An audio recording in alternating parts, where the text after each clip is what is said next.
Hoje a gente vai mergulhar numa obra que, sério, mudou as regras do jogo sobre como entendemos o desenvolvimento da mente humana. A Psicologia da Inteligência, de Jean Piaget. Para começar a entender essa história, a gente precisa voltar no tempo para um cenário, digamos, bem improvável. Pensa só, Paris, 1942. A cidade está sob ocupação nazista. E é no meio desse caos, dessa desconstrução toda, que Piaget é convidado para dar uma série de aulas no prestigiadíssimo Collège de France. E olha, o próprio Piaget deixou claro que aceitar aquele convite era muito mais que um ato acadêmico. Era, na verdade, um ato de resistência intelectual, uma maneira de se manter fiel a valores permanentes num mundo que parecia ter perdido o rumo. E entender esse pano de fundo é crucial, porque, com uma tranquilidade e uma coragem impressionantes, Piaget não estava só apresentando ideias. Ele estava desafiando todo o cenário intelectual da sua época, construindo sua teoria, enquanto o mundo ao redor parecia desmoronar. Para a gente ter uma noção do tamanho da revolução que Piaget estava propondo, a gente precisa primeiro conhecer as duas grandes correntes de pensamento que ele estava confrontando. De um lado, tinha o logicismo, defendido por filósofos como Bertrand Russell. Para eles, a lógica era uma verdade ideal, perfeita, e a psicologia seria só um reflexo disso. Do outro lado, a psicologia da forma ou Gestalt, que dizia que as estruturas da nossa mente já nasciam prontas, não eram desenvolvidas com o tempo. Essa citação aqui é ótima porque ela resume perfeitamente o desdém que Piaget enfrentava. O trabalho dele, que era justamente analisar como a mente de uma criança se desenvolve, era visto como um estudo meio fútil, um passatempo para descrever ideias falsas. E o Piaget? Bom, ele rejeitou essas duas visões de cara. Ele propôs um terceiro caminho, uma ideia radical para a época. A inteligência não nasce pronta, nem é só um reflexo do mundo. É algo que a gente constrói ativamente, tijolo por tijolo, na nossa interação com tudo ao redor. E aqui a gente chega no coração da teoria dele. A ideia de que a inteligência é, na sua essência, uma forma de adaptação biológica.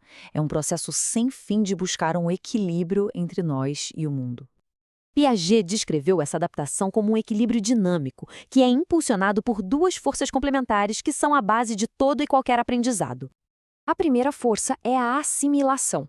Pensa que a gente tem umas caixinhas mentais para organizar as coisas.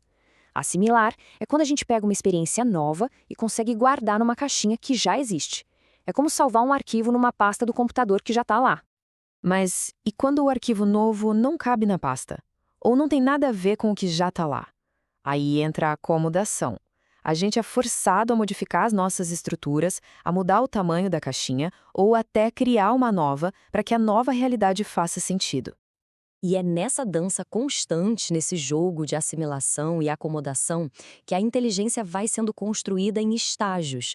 Ela vai evoluindo, sabe? Desde as ações físicas bem simples de um bebê até o pensamento super complexo e abstrato de um adolescente.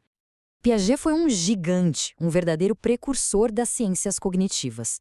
Mas é claro, a ciência anda, né?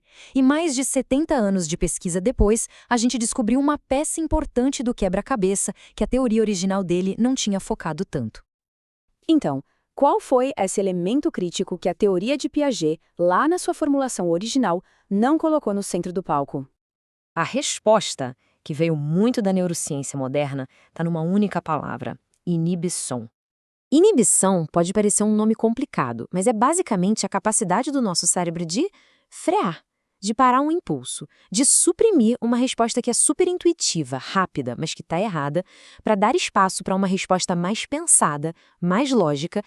Esse exemplo clássico das moedas ilustra isso perfeitamente. O erro da criança não é necessariamente uma falha da lógica em si, mas sim uma falha em conseguir inibir aquela pista visual super forte que diz que uma fileira mais longa tem que ter mais coisas. Então, a teoria moderna não joga Piaget fora, muito pelo contrário, ela constrói em cima dele. O resultado é um modelo onde o desenvolvimento não é só assimilar e acomodar, mas também uma espécie de competição entre estratégias mentais que precisam ser ativadas ou inibidas na hora certa. E essa evolução toda, na teoria, não diminui nem um pouco o legado de Piaget.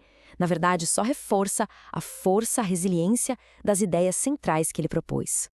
Essa frase, que foi usada para descrever o espírito do trabalho dele lá em 1942, captura perfeitamente o legado dele.